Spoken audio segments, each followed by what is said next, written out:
இன்றைய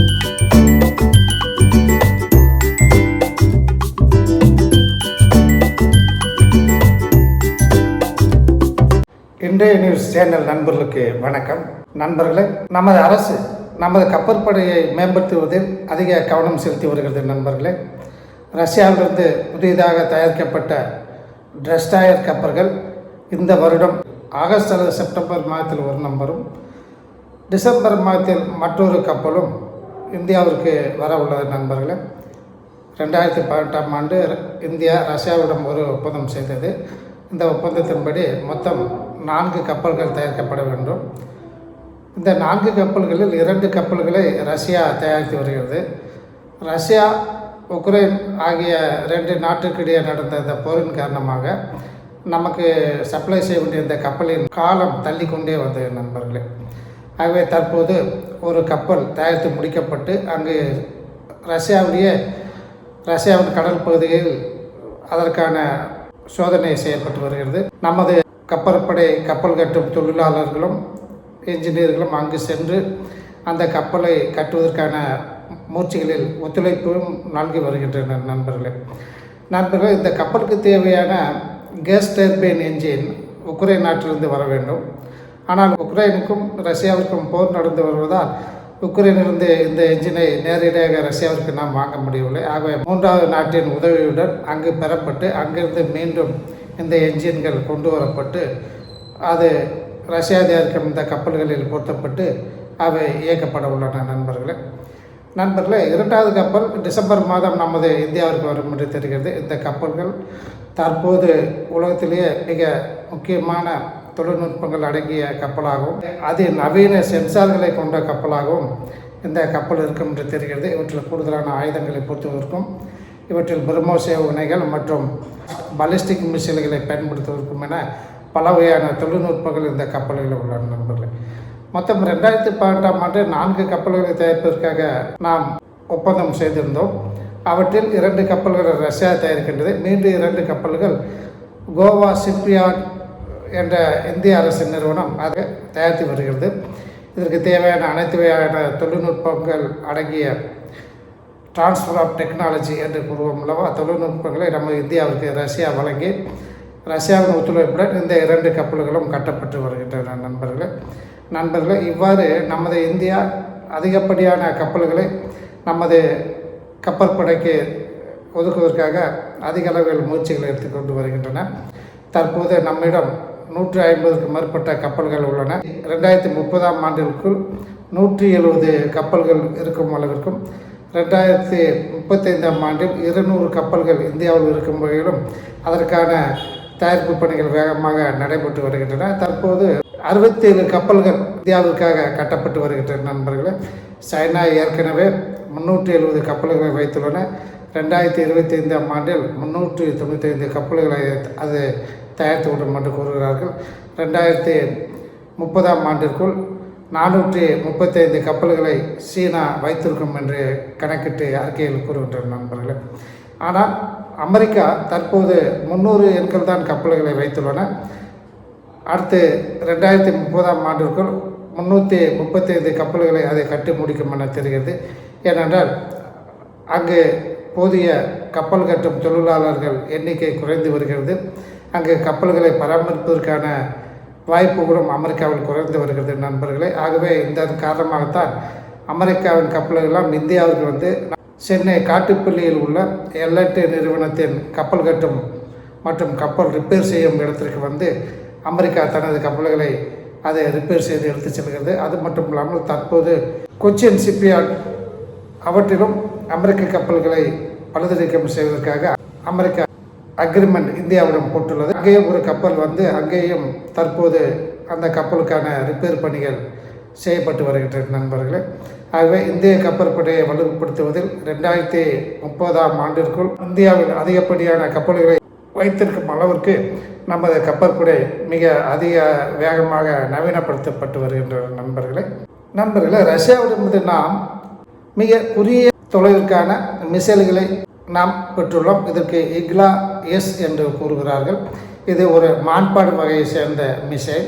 ஏற்கனவே நாம் மான்பாடு மிசைல் என்றால் என்ன என்பதை பற்றி நமது இந்திய நியூஸ் வீடியோவில் ஒரு செய்தி ஒன்று வெளியிட்டுள்ளோம் நண்பர்களே.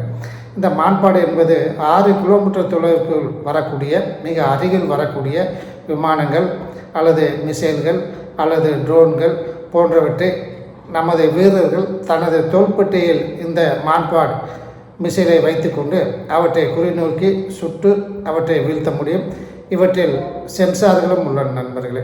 ஆகவே இந்த வகை இக்லா எஸ் என்ற மான்பாடு வகையை சேர்ந்த இந்த மிசைல்களை நாம் ரஷ்யாவிடம் வாங்குவதற்காக ஏற்கனவே ஆர்டர் செய்யப்பட்டன. இவற்றில் ஏற்கனவே 24 எண்கள் லான்ச்சர்களும் 216 எண்கள் மிசைல்களும் பெறப்பட்டு அவை தற்போது ஒரு ஸ்குவாட்ரானால் பயன்படுத்தப்பட்டு வருகிறது நண்பர்களே.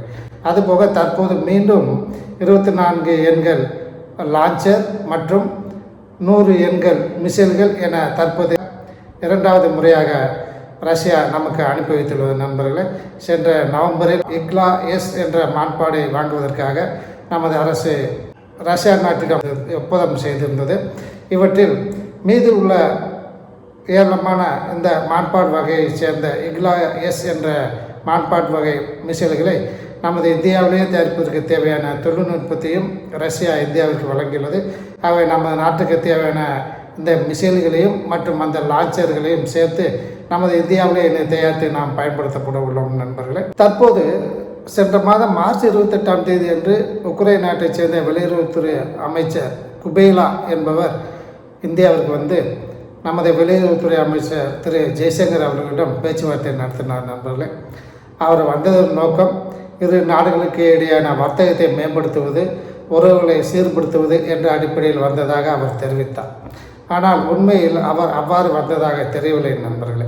பத்திரிகைகளுக்கு அவர் பதிலளிக்கும் போது இரு நாட்டு உறவுகள் மேம்படவும் இரு நாடுகளுக்கு இடையான வர்த்தகம் 2022ஆம் ஆண்டிற்கு முன்னர் இருந்ததை போன்று அவற்றை வலுப்படுத்த வேண்டும் என்ற நோக்கத்தில் வந்ததாகவும் அவர் பத்திரிகையில் பேட்டியளித்திருந்தார் நண்பர்களே. ஆனால் நமது வெளியுறவுத்துறை அமைச்சர் அவர்களிடம் அவர் பேசும்போது முக்கியமாக 3 வகையான திட்டங்களை அவர் வைத்திருந்ததாக கூறப்படுகிறது. முதலில் இந்தியா ரஷ்யாவிடம் பழைய காலத்தில் சோவியத் யூனியன் நாட்டுடன் வைத்திருந்த உறவின் அடிப்படையில் தற்போது ரஷ்யாவிடம் அது உறவு வைத்துக் கொண்டுள்ளது.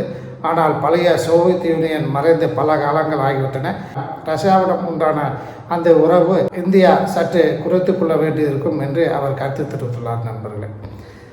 ஆகவே இவர் கூறும்போது இந்தியா ரஷ்யாவுடன் பேச்சுவார்த்தையில் ஈடுபட்டு ரஷ்யா உக்ரைன் இரு நாடுகளுக்கு இடையே நடந்து வரும் இந்த போரை நிறுத்துவதற்கு இந்தியா முயற்சிக்க வேண்டும் என அவர் இந்தியாவை கேட்டுள்ளதாக தெரிகிறது நண்பர்கள்.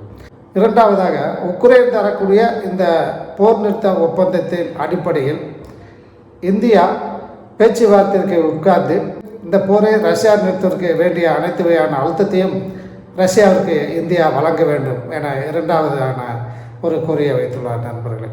அவ்வாறு செய்யும்போது தனது குளோபல் சவுத் உலக தெற்கு பகுதியில் உள்ள இந்த நாடுகளையும் ஆசியான் நாடுகளையும் சேர்த்து கொண்டு அவர் இந்த பேச்சுவார்த்தையில் ஈடுபட்டால் விளைவு மிக சிறப்பாக இருக்கும் என்று அவர் கருத்து தெரிவித்துள்ளார் நண்பர்களே. மூன்றாவதாக அவர் கூறும்போது இவ்வாறு ரஷ்யா பேச்சுவார்த்தை நடத்தி இந்த போரினை நிறுத்துவதன் மூலம் ரஷ்யா உடனடியாக கையெழுத்திடும். அந்த ஒப்பந்தம் ரஷ்யாவால் ஏற்றுக்கொள்ளப்பட்டு இந்தியாவின் அழுத்தத்தால் இந்தியாவை சார்ந்த நாடுகள் கொடுக்கும் அழுத்தத்தினால் ரஷ்யா சரண்டர் ஆகி போரினை நிறுத்தும் என்று அவர் 3 விதமான கருத்தை தெரிவித்துள்ளார் நண்பர்களே. ஆகவே அவர் வந்தது இரு நாட்டு உறவுகளை இந்தியா உக்ரைன் நாட்டு உறவுகளை சீர்படுத்துவதற்காக அவர் வந்ததாக தெரியவில்லை நண்பர்களே. 2 நாடுகளுக்கும் இடையேயான கருத்து வேறுபாடுகளை உருவாக்குவதற்கும் ரஷ்யாவுக்கும் இந்தியாவிற்கும் உறவை கெடுப்பதற்குமாகவே அவர் வந்ததாக பல பத்திரிகைகள் கருத்து தெரிவிக்கின்றன நண்பர்கள். உக்ரைன் நாட்டிடம் நாம் அதிகமான வர்த்தக உறவுகளை முன்னர் வைத்து கொண்டதில்லை. ஏற்கனவே நாம் சோவியத் யூனியனிலிருந்து சில ஆயுதங்களை வாங்கி நாம் முற்காலத்தில் பயன்படுத்தி வந்ததால் உதாரணத்திற்கு MiG-29 போர் விமானங்கள் மற்றும் AN-26, AN-32 போன்ற போக்குவரத்து விமானங்கள் முதலில் எல்லாமே நமது இராணுவத்தால் பயன்படுத்தப்பட்டு வருகின்றன.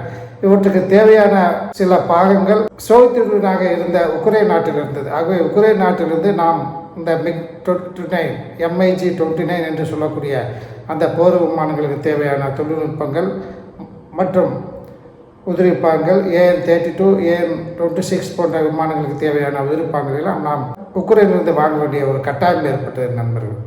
நண்பர்கள் 1996 இதே உக்ரைன் பாகிஸ்தானிற்கு பீரங்கிகளை வழங்கி நமக்கு எதிராக செயல்பட்டது. 1998 ஆண்டில் மேற்கத்திய நாடுகள் நாம் அணுகுண்டு சோதனை செய்தோம் என்பதற்காக நம் மீது பொருளாதார தடை வைத்த போது இந்த உக்ரைன் நாடும் அவர்களோடு சேர்ந்து கொண்டு அதற்கு ஆதரவாக பல வகைகளில் தொந்தரவு கொடுத்தது. அது மட்டும் இல்லாமல் யுனைடெட் நேஷன்ஸ் அசம்பிளியில் இந்தியாவிற்கு எதிராகவே அனைத்து கருத்துக்களையும் தெரிவிப்பது, பாகிஸ்தானுக்கு ஆதரவாக அனைத்து கருத்துக்களையும் தெரிவிப்பது என்ற ஒரு நிலையை உக்ரைன் நாடு முன்னால் எடுத்து வந்தது நண்பர்கள். ஆகவே ரஷ்யாவை போர் நிறுத்தம் செய்வதை நிறுத்தும்படி உக்ரைனுக்காக இந்தியா சென்று வாதாடும் என்று கூறிவிட முடியாது நண்பர்களே. அது மட்டும் இல்லாமல் இந்தியா தற்போது கூறி வருவது இந்த போர் நிறுத்தப்பட வேண்டுமானால் ரஷ்யாவும் உக்ரைனும் 2 நாடுகளும் ஒன்று சேர்ந்து தங்களுக்குள் பேச்சுவார்த்தைகளை நடத்தி கொள்ள வேண்டும். இவற்றில் 3வது நாடு தலையிடுவது தேவையற்றது என்று பல வருடங்களாகவே அது தெரிவித்து வருகிறது.